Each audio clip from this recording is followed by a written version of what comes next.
and when you are live. So I think it's starting to prep now. Yeah, it says it's now streaming live on mine. Okay, great. So we are live. So hi everyone. This is Heart Red Spade, and today I've got a very special guest on. He's a CEO coach, speaker, mindset and high performance strategist, and the author of the book Become a Better You, Stop Dieting and Start Living, Byron Morrison. So Byron's current work focuses on helping CEOs step up to the plate to function at a higher level of consciousness and performance in the workplace by learning to understand and deal with all related issues we encountered in what he calls the shadow side of success. So without further ado, I would like to give a very warm welcome to Byron. Glad to have you on the show. Hey, thanks for having me on. And like I said to you at the start, I know we've been trying to sort this out for ages. So I appreciate the patience that you've had with me coming on and being a guest. No problem, my friend. I'm just glad to have you on. So, I mean, tell us a bit about your life story. I mean, you've mentioned it to me a few times as to how it all happened, but I'm sure everyone else watching this is quite keen to hear how exactly you got into the business of being a high performance coach. Yeah, sure. So to explain that, I'd really kind of have to take you back a few years. Kind of like growing up, I was always someone who wanted to create an impact. I wanted to do something that mattered and change the world, but I never really knew what that was. So I did what a lot of other people did. I went to university, I got a degree, and I got a job. And eventually I found myself in a good career. I was earning decent money. I was on track to a life that other people would deem a success. But on a personal level, I really wasn't in a very good place. At the time, I was overweight, I was burnt out, I was barely sleeping. I was pretty much just going through the motions. I knew what I was doing, but I didn't know why I was doing it. And every single day was just the same. And then my dad got cancer. And during his treatment, he had most of his bowel surgically removed, and he spent 25 days in ICU, most of that on life support and breathing through a tracheostomy. And that for me was the wake-up call that I had to change, because luckily he pulled through, which is something that I'm eternally grateful for every single day. But it really gave me this realization that there had to be something more to life. So I set out on this journey to turn my own life around. And along the way, I learned everything that I could about mindset, psychology, health, high performance, changing behaviors, and everything else in between. And the more I dived into it and the more I learned, the more I realized how much my dad's success contributed to him getting sick. Because at the time, he was working 14-hour days, he was barely sleeping, he had this huge pressure on him to perform and deliver, he was massively stressed out. Yet to the outside world, he looked like he had it all figured out. He looked like he had everything together. But inevitably, it took its toll. And that was when I first came up with the concept and realization of the shadow side of success. It's the side of success that we don't see, that so many people are fighting this battle with every single day. Because we kind of see someone who's a CEO or a business leader, and we're like, oh, they've got everything together. They have everything figured out. Yet we put them up on this pedestal, shining a light on it for this life of success and money and freedom. But whenever you shine a light on something, there's a shadow as well. There's that stress and the overwhelm and the mental and emotional challenges that come. And that really led me to where I am today. It's helping people deal with what I've called the shadow side of success. Yeah, so what it actually shows you once again is that for every golden side, there is a shadow side, the duality that we don't, to give an example, it's like a workout, for instance, you see the physique that you've built, but no one really focuses on the effort and time you have to put into getting there, something like that. Yeah, 100%. That's a great example. Like you see someone who's in amazing shape and everyone's like, oh, I wish I could have that body. But no one really looks at the fact that in order to achieve that, that person is probably training 1 to 2 hours a day. They're probably tracking all of their calories. They're making huge sacrifices in different areas of their life, from going out with meals to time with their family to giving up other things in order to achieve that result. And you only see the outcome. So that's a perfect kind of analogy to put it into perspective. So it's the same with running a business. Do you think that we live in a world that is a bit too outcome oriented as opposed to more process oriented to get there? I think in many ways, yes, but also I think it's kind of like the whole social media and kind of way that society's kind of evolved is we've romanticized a lot of it. So because we only really see highlight reels, like you go on Instagram and someone only shows you the good parts, or you watch films and TV shows, they don't really show the challenges and struggles that come along with it. So that's where a lot of people miss the process involved because they only see that outcome. So I think it's a combination of things that in many ways it's kind of romanticizing and building up a story in our head as to how things are or how things we believe they should be. And there's that alignment that's missing between the reality and the kind of imagination of it. That's actually a good point. You know, the misalignment of reality and imagination, and it builds onto your point regarding social media. Now, I'm not against social media. I think once again, it's a great tool that we can use. You and I became friendly via social media, technically, LinkedIn. Is that social media? Yeah, I suppose that could be social media, right? Yeah, it's a social But once platform, again, engaging. yeah, exactly. But if you look at something like Instagram, and I'm on Instagram myself and I post videos of training and stuff, but the amount of fakery that goes on a platform like that is astounding. You know, people are trying to portray their lives as being so much better than what they are. You know, every single person almost our age has got either a Lamborghini or a big house in the Hollywood Hills and all that. And we know that that's simply not feasible to be the case. And yet that's the image being portrayed of success and all that stuff. I would like to get your thoughts on this whole thing that we see nowadays in today's day and age. If Instagram's a great example, but it's exactly the same on every other social media platform. Like if you go on LinkedIn as well, like the platform where we first spoke, the amount of people who only share the wins. Like I've had clients I've seen on there talk about how their business having the best ever months and they're doing incredible and hitting record revenues. And then I'll get on the phone with them and they're having a mental breakdown because they don't know how to deal with the stress of it. Like they don't know how they're actually going to deliver. But it's this kind of facade people believe they have to put on. It's like an act to the outside world showing that they've got it all figured out because they've got this fear that if they show weakness, people are going to judge them or they're going to lose business or they're going to lose face. So it's this internal battle. And I find a lot of people, because of it, they'll internalize it. They won't want to let other people see what's actually going on in their head and in their world, which is a huge problem.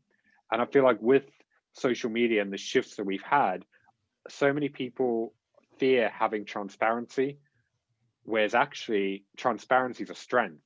Because when you're able to put all the cards on the table and you're able to show people who you actually are, the good and the bad, people relate to that, not just from a marketing and getting to know people and relationships point of view, but also if you're trying to run a business and you're trying to build a team and you're trying to have trust, if you're just seen as some idol at the top who is like invincible and has it all together, people then put an unnecessary pressure on themselves. It doesn't build proper culture in your business, and people may not want to come to you with problems because they're worried about what repercussions they're going to face.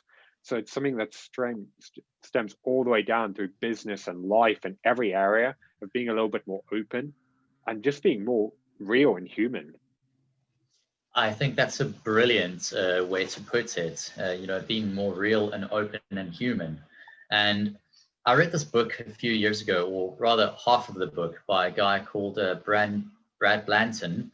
And the book's name is Radical Honesty. And you were speaking of transparency. And he said that, well, he said that the truth literally will set you free.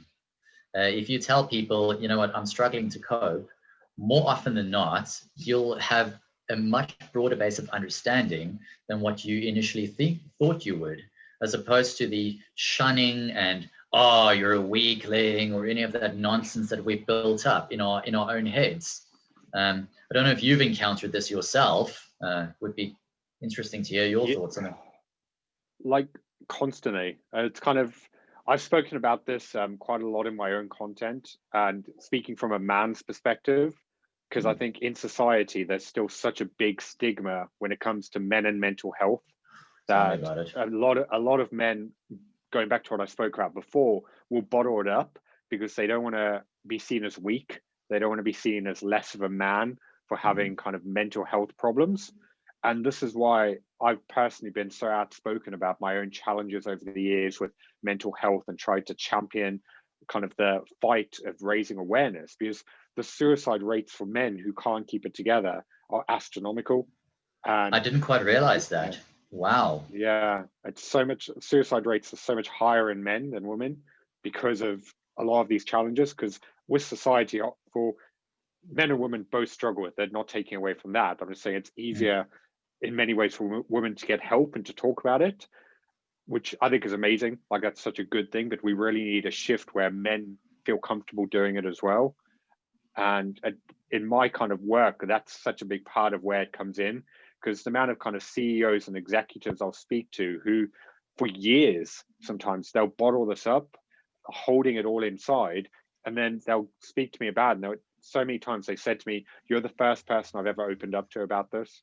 Like, sometimes they don't even want to let their wife know what's going on in their head. And it's just heartbreaking to kind of hear these stories of people who are massively struggling, yet you wouldn't think it from looking at them. How do you disassociate yourself from the story too much? Because I mean, I've done a bit of performance coaching in my life, and I find it's very hard not to sort of get involved with someone else's story, especially if you listen to the trauma that they've been through, or you see them, you know, under, for instance, I've done hypnosis for people before, and I've literally seen them cry like babies, and it's no shame to them whatsoever. It's just you see this trauma being released, and you can't help but feel for them. But at the same time, you also know you have to not get too involved, otherwise you get sucked into the process and mess things up. So how do you keep yourself with that barrier between you and the clients, if I can use it that way? Yeah, the vital thing for me is to practice what I preach. Like, if I try and take on too much, I know that it can affect me in a negative way, like mentally, as it's a huge thing, like listening to people's problems all day and trying to break it down and figure out solutions, which is why I have to be very strict with myself of I only do a certain number of client calls a day, just so that I can mentally keep myself strong.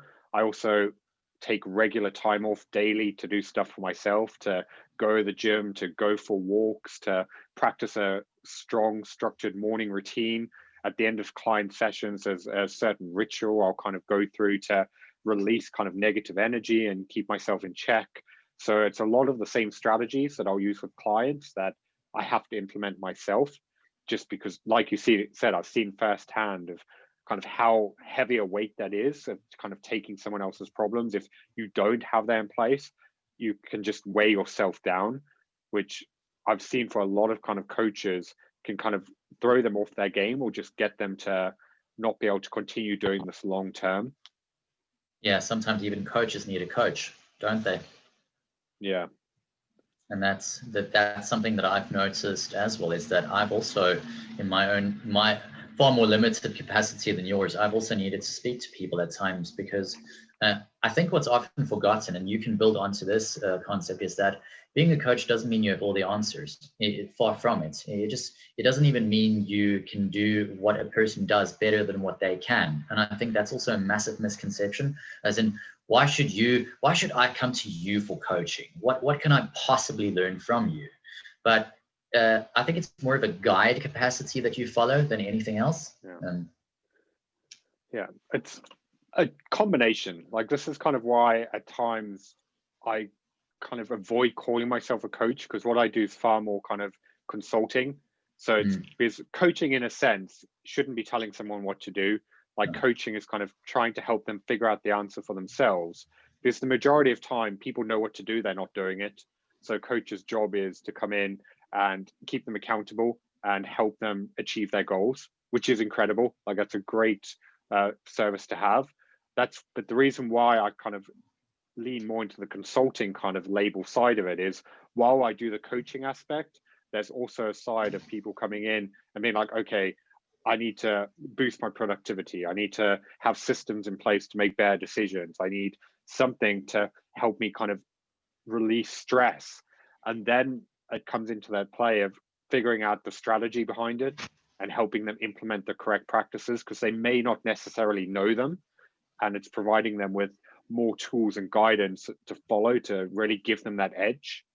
So it's very much that combination between coaching and consulting to bring out their best, which is more in the area that what I do lies. Byron, what do you find most people struggle with, as in the most common kind of thing, not just CEOs, but just in general, from your personal experience? I'd say getting in their own head.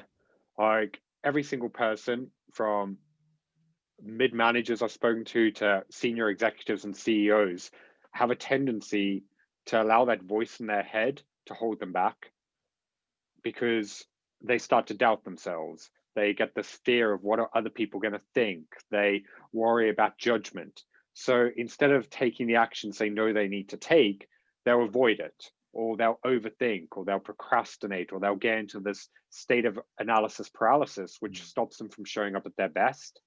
And people think that as you become more successful, that goes away.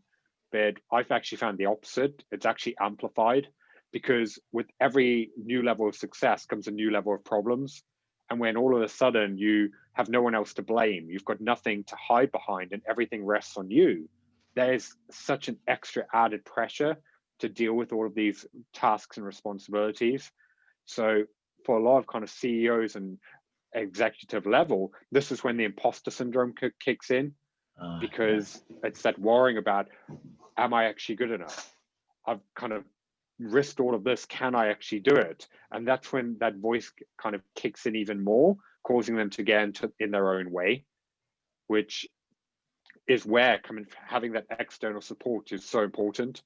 It's about having someone who gets you out of that tunnel vision, because every single one of us, when we get caught in our own head, we kind of sink down into it, and we have this kind of trapped vision of what's going on, and we may not be able to see where we might be struggling, what's holding us back, or weaknesses that we don't even know are there. And that's why it's so vital for every single one of us, I believe, to have external support who can kind of put a mirror up and shine a light on us to get us to recognize where we could be doing better, where we may not be performing at the level we could, or actually understand what's going on.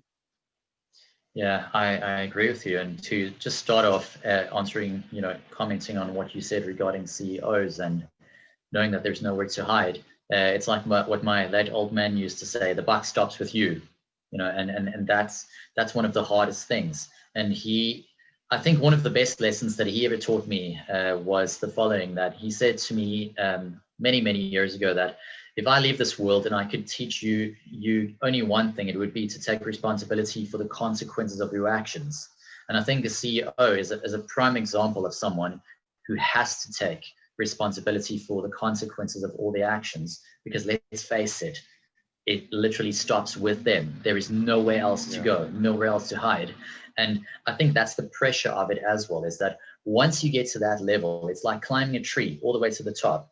The winds up there are far worse than what it is down there, because the tree becomes thinner and thinner as well at the top.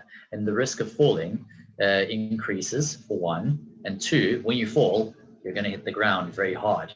And I think maybe, do you think that is maybe what also gets people to feel so crap scared, for lack of a better phrase, and why all this bad stuff starts bubbling up from the surface? Because I think it was, who was it? Eckhart Tolle said that when you feel exhaustion and extreme fear, all the badness comes out of you, or something like that. Yeah, no, 100%. And that kind of plays into what we spoke about earlier with that whole kind of bottling it up. Because when you're at the top, there's nothing to hide behind. Because if you're kind of like working in a company and you make a mistake, you can blame someone else. Like it's their fault. It's like their fault we didn't get results, we didn't grow, whatever it is. But when you're running the company, everything's your fault. Because even if that person made a mistake, then you hired the wrong person.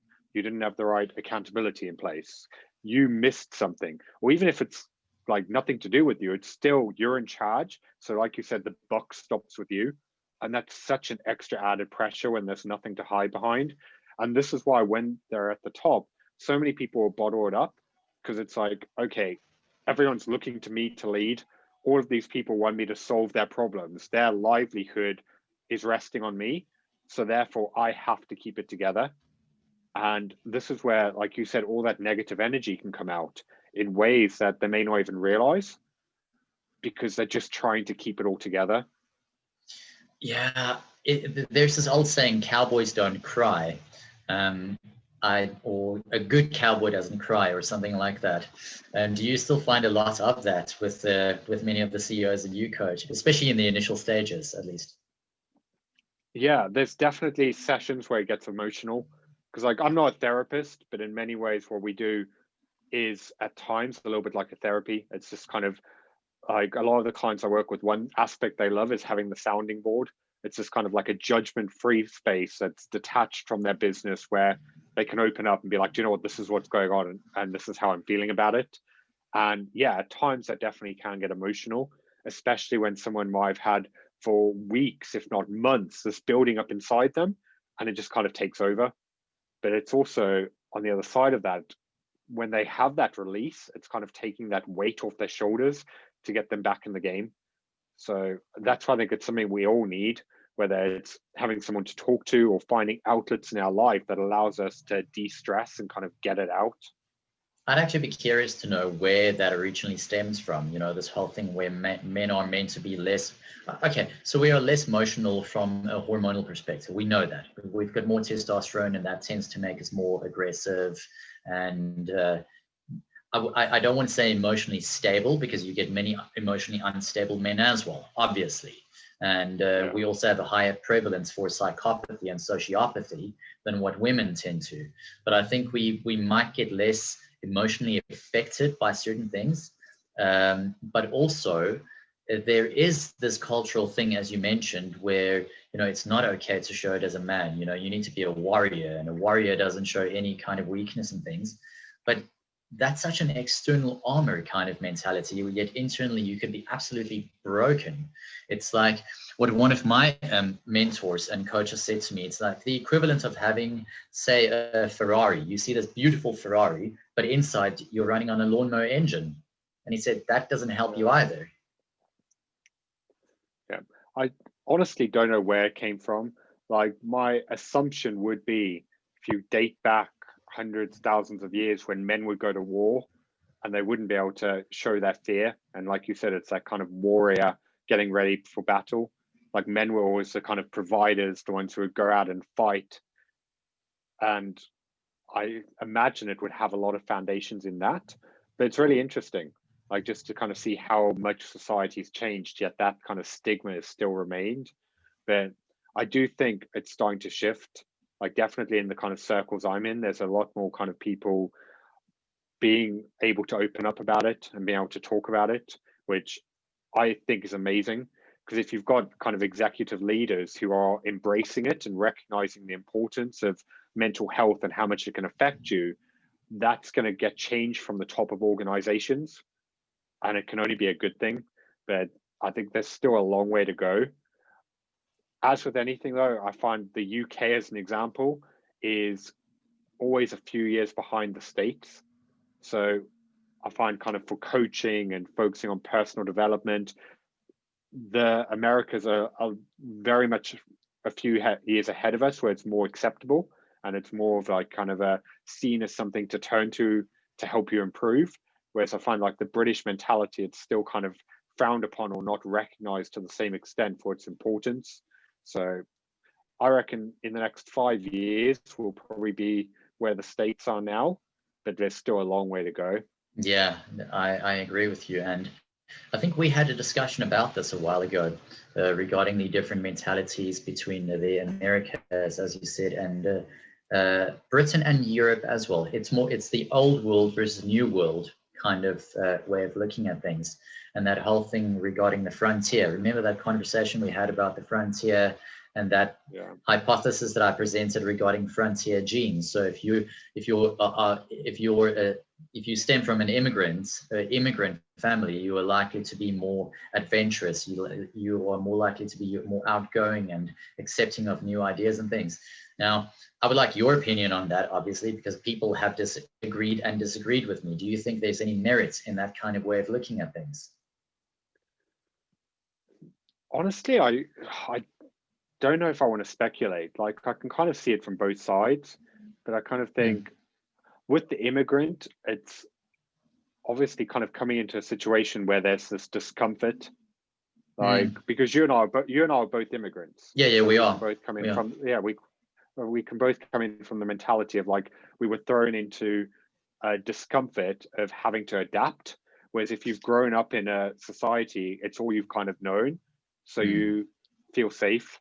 You don't have to put yourself out there and experience new things. Whereas kind of for myself personally, moving from South Africa when I was 10 years old, all of a sudden I was in a completely different world. It was a country halfway around the world. Things were completely different, and I had no choice but adapt to change, which obviously from a young age would condition me to have to embrace it.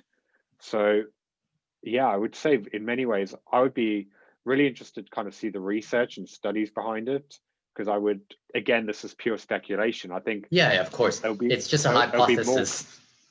It would be more kind of, in my opinion, down to kind of the upbringing, not so less of a genetic kind of thing and more of a kind of conditioning and experience based. Oh yeah. Well, when I use the phrase gene as well, to clarify, it's not purely as in from a DNA perspective, but also just from a mindset, because I read this interesting study that apparently the more you advance in certain fields, whether physically or mentally, the more genes get activated within your body. It's sort of like an aha kind of experience that you go through. So I think that being thrust into difficult situations, like what CEOs experience, and having to come up with solutions and stuff, does actually create more of that aha kind of environment, but also the oh crap kind of environment as well, where you realize, boy, I have no idea how to deal with this. And in my personal opinion, and I could be wrong, I think that more often than not, if you're in a CEO position or just in any form of executive position, whether you're a parent or whether you are in a relationship, in business, wherever, you are expected to kind of know all these things that are being thrusted at you. And I think that's wrong, because there's no manual for all these things. This kind of plays back to what we spoke about earlier again, with the whole kind of transparency kind of issue. Because I actually had this conversation with one of my mentors a couple of months ago, like the Jerry Acuff. He's like ranked third best salesman in the world. Like the guy's a genius, like, and a wealth of knowledge. And we were kind of talking about the whole kind of transparency thing. And he was giving me his perspective that a lot of business leaders feel like they should know everything. They've got this idea that they need to have all the answers. But he was saying from a leadership standpoint, transparency is got to be your greatest strength, because it's your job to surround yourself with the people who do have all the answers. So let's say, for instance, I think the example he kind of gave me was, you're in an executive position and you have a financial problem, or you need to hire a new finance person. You aren't going to have that answer, but you've got a team around you to go and ask, okay, what's going to be the best path of action? You get their input, and then you make an informed decision based on the information that you're provided. But if you don't have the kind of transparency to go to them and be like, okay, this is the problem, I need you to help me solve it, and you just kind of guess or assume, that can be catastrophic. So it's not just being transparent in the way of opening up about what's going on with you. It's also being transparent and being like, do you know what, I don't have all the answers, but it's on you to provide yourself with the right people to give them to you. Because if you don't have that around you, then that's a bigger problem of you've done a really poor job hiring the right team. But on the flip side of that, if you're not utilizing them, then that's a big issue, because you've hired them for a reason. Yeah, and that's often one of the hardest things as well, finding the right people for one, but also making sure that the right people are doing the right things, isn't it? It doesn't, because we can all seem like the right people on paper, but in practice it can be a completely different story. And here's an interesting thing that I want to ask you, and I have more recently myself been, how should I say, involved in this kind of situation where I had to ask myself the question, do I persevere down a path, or do I give up and try different routes. And you know, the whole thing where you often see these quotes on all social media: never give up, don't give in, you know, push through. What are your thoughts on that? Because to me, it's a case of it can be both. Sometimes it's a crap idea to give up, but other times it's a brilliant idea to give up if you're going in the wrong direction, I think. Yeah, it all comes down to perspective, because people will often push themselves to the point because they're like, oh, I've been told I mustn't give up, I need to keep trying. But if you're doing the same thing over and over again, hoping for a different result, then maybe the best thing you could do is to give up. Like, and again, when I say that, it all comes down to how you choose to look at it, because that doesn't mean give up of, oh, I'm just gonna lie down and just give up and life's going to be over. No. It's making a decision of, maybe I'm going to give up on the path that I'm currently on and I'm going to find a different way. So it's not quitting. Like, there's a very big difference between quitting and giving up. Or maybe it is a situation of, do you know what, I'm not enjoying this anymore, or I don't know if this is what I really want, so I'm going to try something new. So it's kind of giving up on this idea of what your past version of yourself wanted, and instead embracing what this future version of yourself actually needs. Because we get so kind of caught in this tunnel vision of what we believe or assume life should be like, and we stick to it. And for a lot of people, that'll be why they wake up at 65 not really happy with the life that they lived, because they've been so stuck in this vision of, this is what I've got to do, I've committed to this now for 20 years, so I can't give up on it. So they sacrifice the rest of their future and their life trying to adhere to some image in their head that they convinced themselves that they once wanted.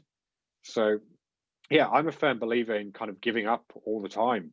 Like, if something's not working, if you're not enjoying it, or you don't really think it's what you want anymore, then give it up. Like, try something new, put yourself out there, or find a different way. Like, that's what growth is all about. I think so too. And you know, where I think the saying, a rolling stone gathers no moss, has actually stopped people from going down the wrong path, to be very honest, because once again, it boils down to what you said earlier, that stigmas and beliefs can actually hinder us. Now, I feel that there is an extent, well, in some instances, a rolling stone does gather no moss. So don't just chop and change at the drop of a hat, but be open to change at least. But that's how I see it. It comes down to having the awareness of, okay, if I'm thinking of giving this up, is my reasoning for doing so because it isn't working and I need to try something else, or I need to find a new path or do something completely altogether? Or am I thinking of giving up because I'm afraid, because I'm worried about what's going to happen if I succeed, or I just don't know if I can do it? It's very different situations. Because if it's that kind of fear that's holding us back, then I believe that we need to push through it. We need to find a way to kind of break through those mental barriers, because that's how you reach the next level. Because if you don't have an element of fear there, then chances are you're not thinking big enough. You're kind of just settling and accepting the way things are, which in itself is an altogether kind of different conversation as to, is that the standard of life that you really want to live and settle for? So it's kind of having that kind of awareness as to why you're considering giving up. Is it fear, or is it because actually what you're doing isn't working or what you don't want anymore? In which case, one's a bad thing, one's a good thing. You know, I fully agree with you. And one of the things that prompted me to ask the question was, I noticed that behind you, you have a Captain America portrait. And, you know, I was wondering if that character, you know, Steve Rogers, and his ideologies and his ethics and all that, has the character played a huge role in your life and how it shaped you? Because I think superheroes often become proxies for who we are, because we recognize elements of ourselves within them, and we often channel that energy in some way or form. Yeah, like, I've got another Captain America poster ahead of me. He's kind of like my hero. Like, I've seen the Captain America films more times than I want to admit. And it's always kind of like a role model for me. It's kind of that kid who wanted to change the world but was told they never stood a chance. but regardless of what everyone said to him, didn't want to give up, refused to quit, and was willing to put himself out there, but also someone who in many ways has got the values that I have as well, of kind of always being true to your word, of always wanting to do the right thing, of genuinely wanting to help people. I think that's such a kind of like powerful way of approaching life. And yeah, that's very much kind of why it's someone I look up to and why I relate so much to the kind of hero and character. I'm a big fan of Marvel comics myself. I mean, Thor personally is my favorite one, but I just love the Avengers, and I've always said that I want to build my own team of Avengers, because I think in life what I've realized is that cooperation is far better than trying to be the star performer under all circumstances, because you're only so good. You know, if you're I can't remember who told me this, but this person said to me, you need to be very honest with yourself about yourself. And that includes being very transparent with yourself about what your weaknesses are, and being open enough to connect with the right people to be able to get to where you want to be. Yeah.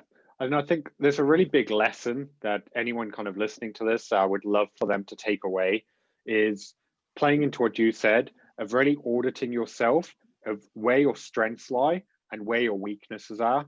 And from there, and this is where I believe that most people go wrong, is they waste too much time and energy focusing on trying to improve their weaknesses. And it's just a waste of time. Like the amount of kind of focus that takes away that could be put to better use. Like rather than trying to fix your weaknesses, double down on your strengths, because that's where you're going to truly succeed. And this is where I find a lot of business owners kind of get in their own way, because they might be really good at growing a business and innovating, or really good at marketing, but then all of a sudden they've also got to focus on finances, or they've also got to run a business or manage a team, and they're terrible at it. So they take their focus away from their superpower and what they're really good at, and they try and fix this one other area, whereas instead they'd be far better to hire someone who that's their superpower.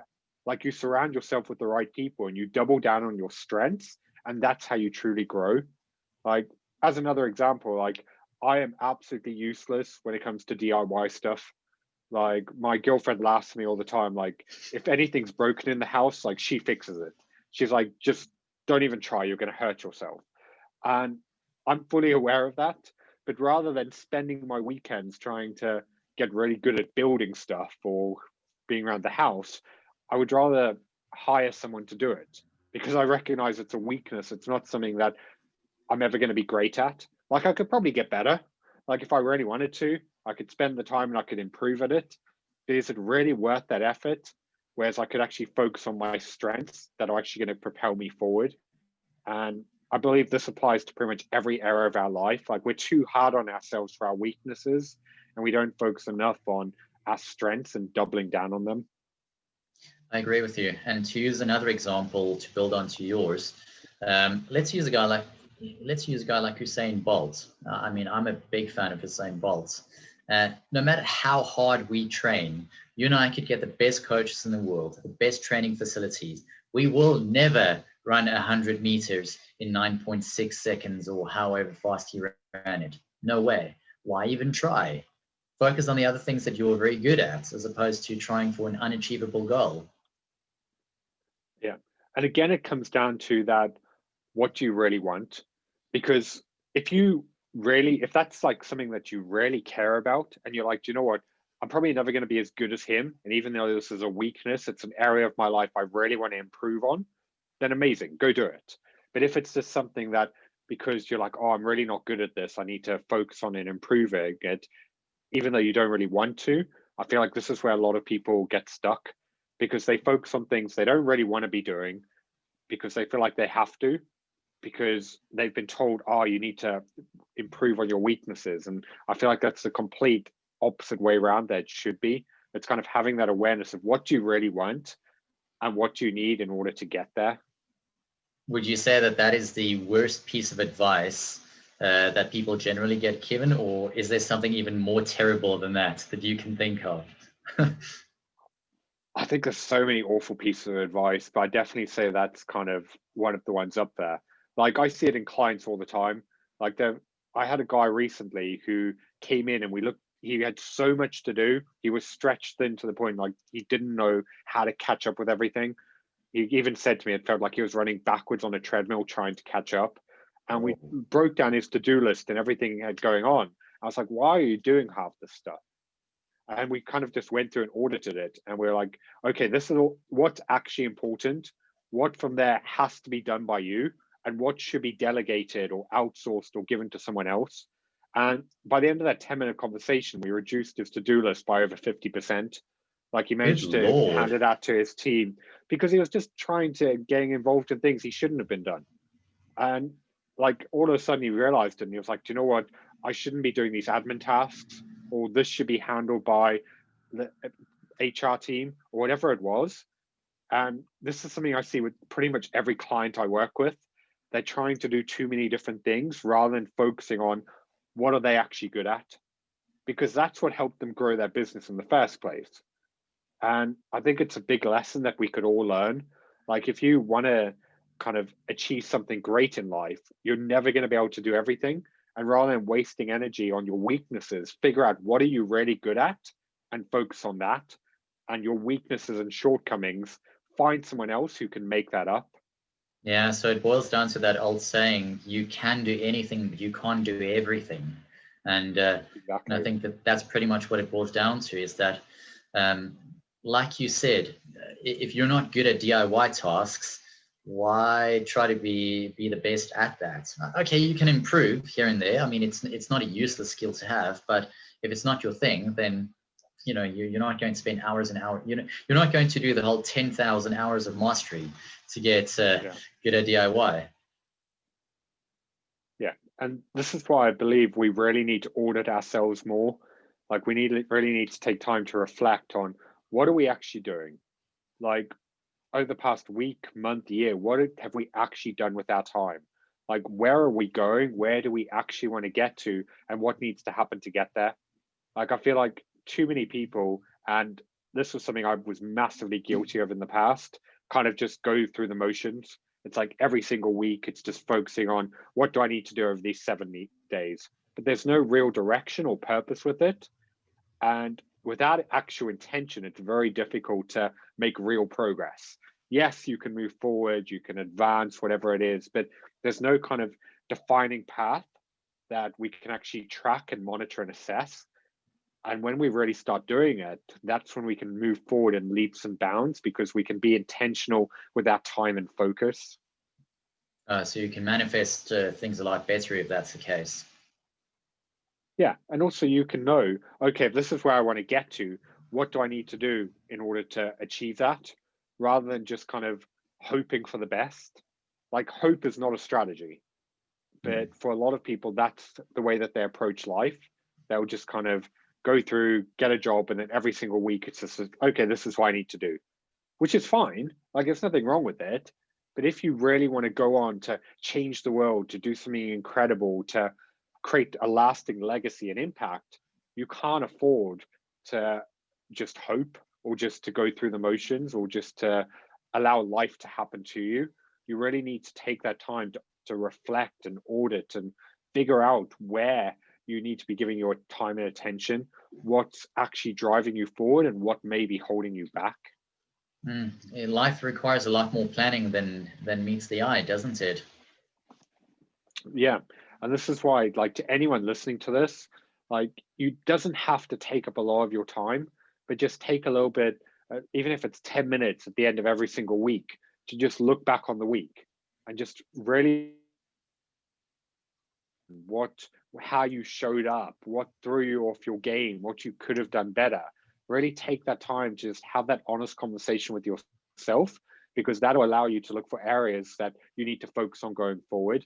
Because there may be something that you don't even realize right now is holding you back, or that you're not giving the focus and attention that it needs. Like we're both really into fitness and kind of training and nutrition. Yeah. So like a great example could be that you're really focused on your business or career right now.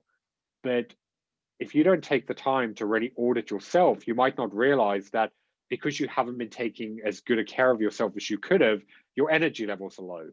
So everything's taking you longer. You're not as focused as you could be. You are more stressed than you normally are, which could come down to a foundational level that you're not sleeping enough, you're not drinking enough water, you're not putting the right foods into your body. All of these little things that make such a big impact on everything from your confidence, your performance, your focus, and everything in between, that if you don't take the time to reflect on, you might not even realize it is an issue.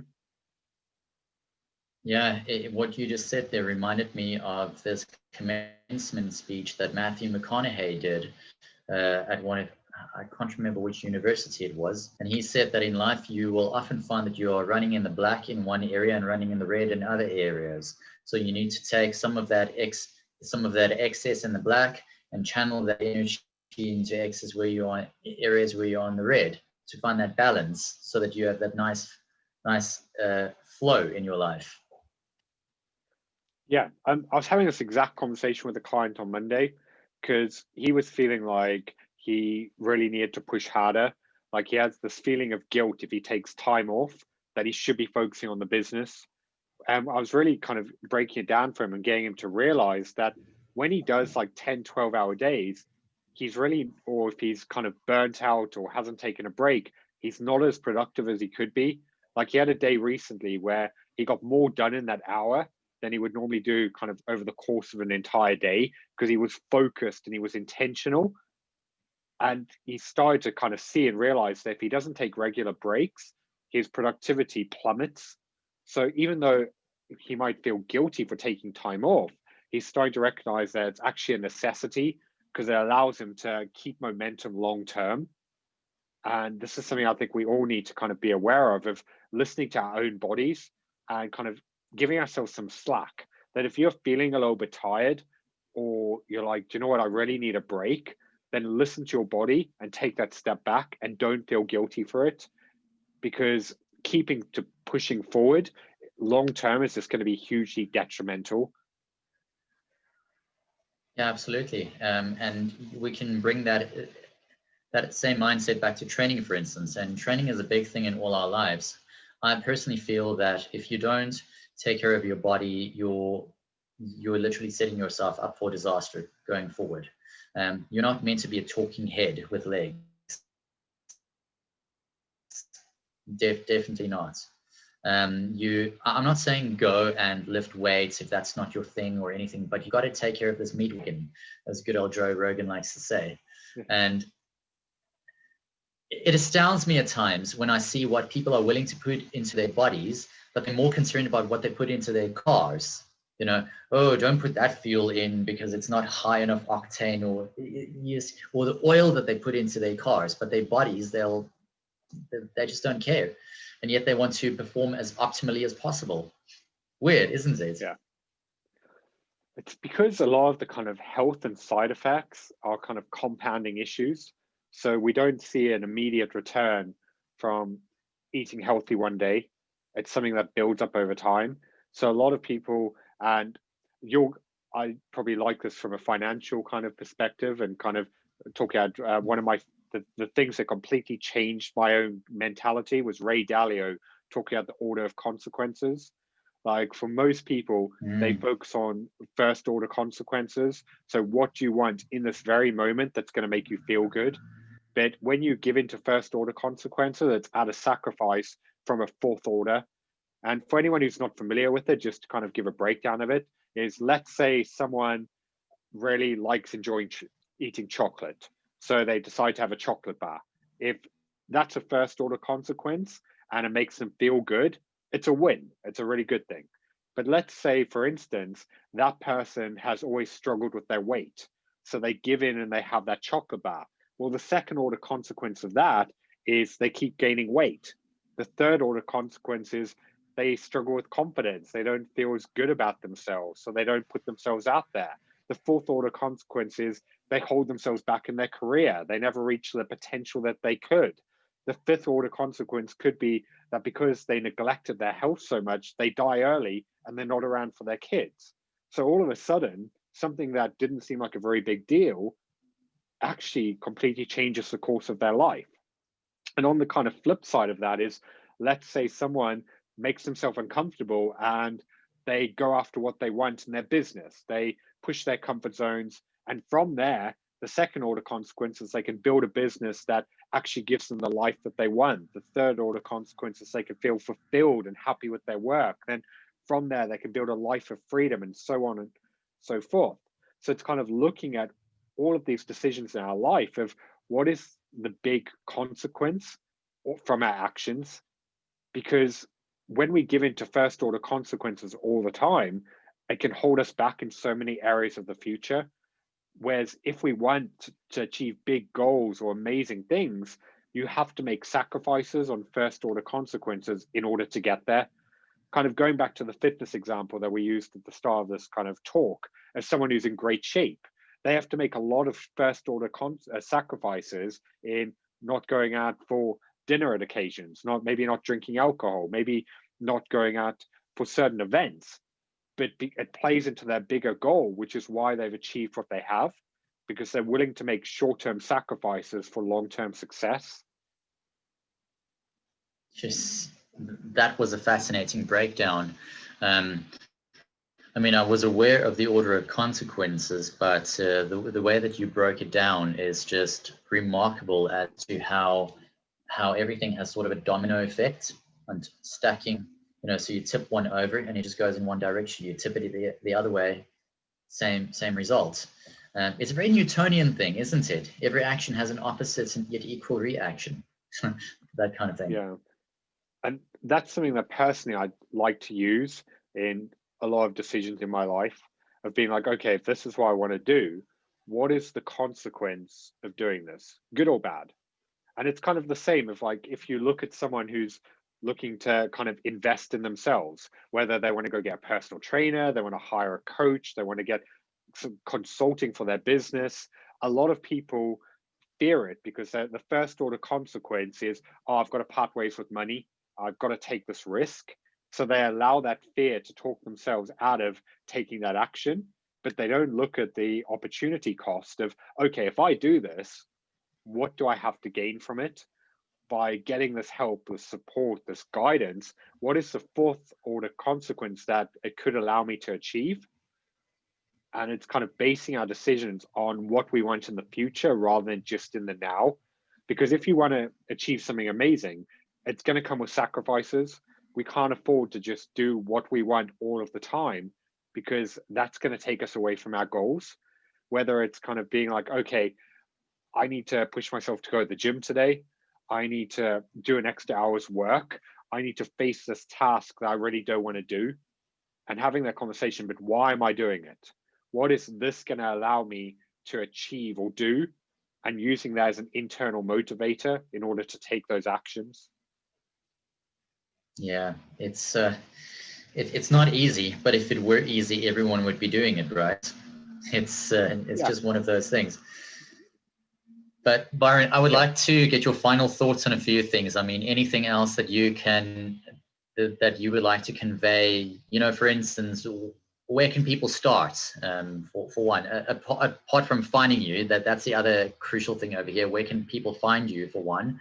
But what can you maybe share with us where they can just do one thing to start putting them on the right track, and then take it from there? So the advice I would give to anyone, regardless of the level that they're at right now, who wants to kind of push forward to a next level, is to, while it's great to have a big goal and dream and vision of what you want, that in itself can be pretty overwhelming.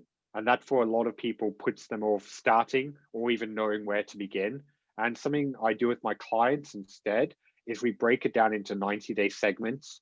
And I would challenge anyone kind of watching or listening to this right now is to sit down and figure out, where do you want to be in 90 days from now?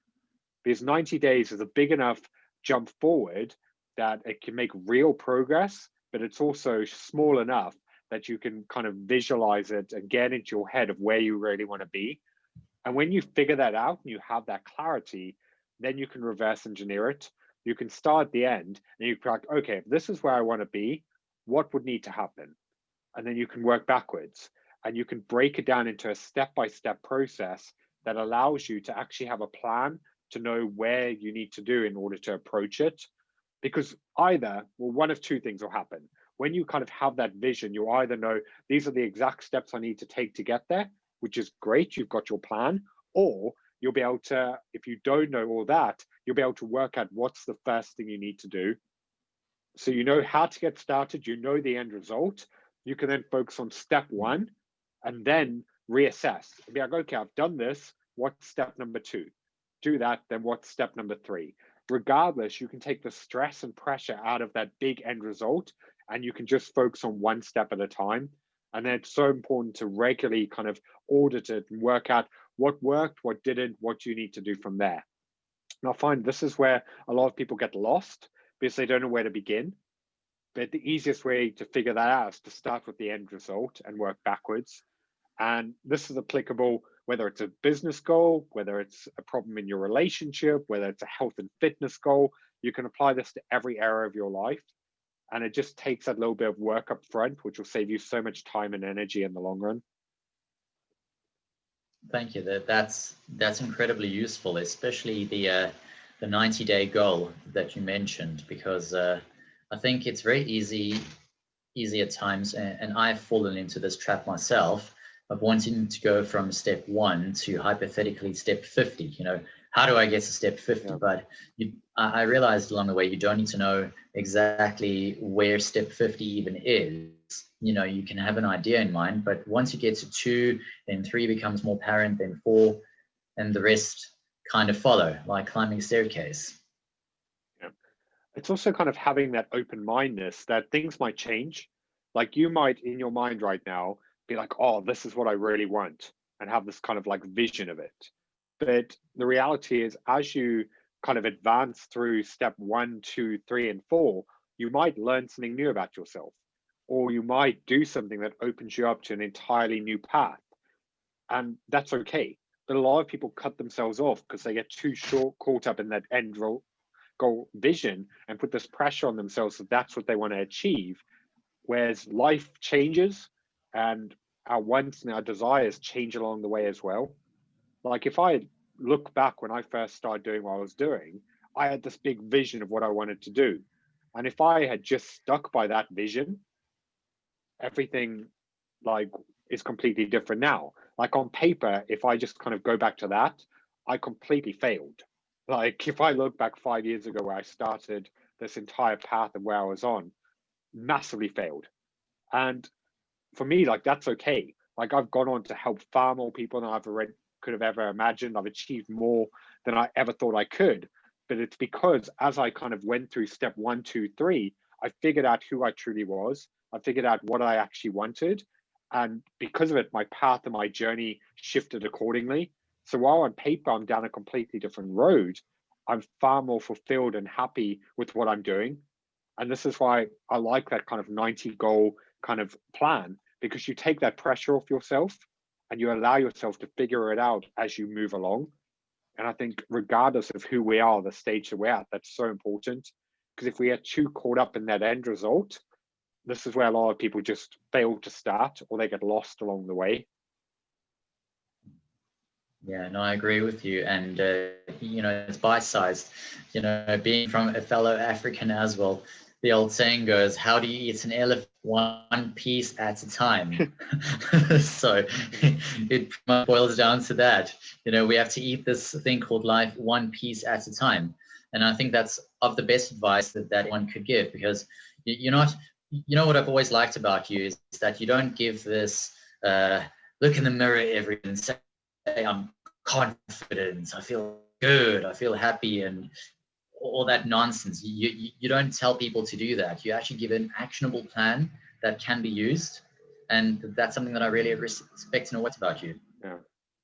No, I appreciate that. And it's kind of like all of that kind of fluff just drives me insane, because it's like you get a lot of these gurus who, like you said, like, oh, if you want to be more confident, stand in the mirror and tell yourself, I'm confident, I'm confident, I'm confident. And it's just awful advice, because no one who's actually confident stands in the mirror and does that. And the problem is it's a conscious action. So you're consciously telling yourself, oh, I want to be more confident. Yet but the problem with the lack of confidence is down to subconscious programming, which is why then as soon as you face a difficult situation, you go back to your preconditioning and you go back to the way that you felt before. And this is why it doesn't work. And this is why we really need to go in on a deeper level and change our internal programming and shift our subconscious to really break through the mental roadblocks of why you might struggle with confidence in the first place. That's how you get real lasting change. But that takes more work, which is why it's far more easier to sell someone on, oh, just stand in the mirror and get that in the moment dopamine hit, which may last for a few minutes, but it's not going to get lasting change. And this is why I really think we need to look at what's the actual problem. Why is someone actually feeling this way? And how can we permanently shift it? That's how you get lasting change. And it's kind of cutting through all the feel-good fluff and being like, do you know what? This is what we actually need to do. Yeah, the euphoria becomes addictive, especially in crowd environments, for instance, where everyone is feeling that euphoria and that energy is just perpetuating itself, almost like a machine that just keeps going and going. So yeah, I fully get where you're coming from with that. But Byron, where can people find you? Because as I said, you're a fantastic coach. This approach is brilliant, and I think you could do a lot for a lot of people. So the easiest places to get hold of me are either byronmorrison.com or search for Byron Morrison on LinkedIn. I do daily videos and thought leadership pieces, and I've got loads of content and advice on there. So anyone who's kind of looking to up-level their mindset and kind of reach that next level within themselves, reach out to me on there or follow kind of what I do. Brilliant. Byron, thanks so much for being on. I mean, it's a massive honor to have had you. And from one coach to another, keep up the great work. That's all I can say. So thanks again. Thanks for having me on. I really appreciate it, and keep up the great work. You too, my friend. Have yourself a good one. I'll speak to you soon. Bye. Cheers.